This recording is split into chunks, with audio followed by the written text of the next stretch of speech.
Hey YouTube, welcome back. Today we are going to take a look at the Seagate 2TB external hard disk drive.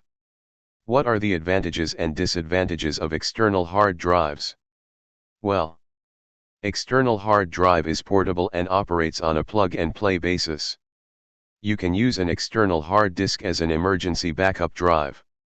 If you use the external drive as your main drive, you can speed up the performance of Macs with slower internal drives. Disadvantages: external drives have the same data loss risks as internal drives. External hard drives can get attacked by viruses, worms, and malware software. They can also be affected by sunlight, heat, humidity, liquids, dust, and magnetic fields. Most external hard drives have no password.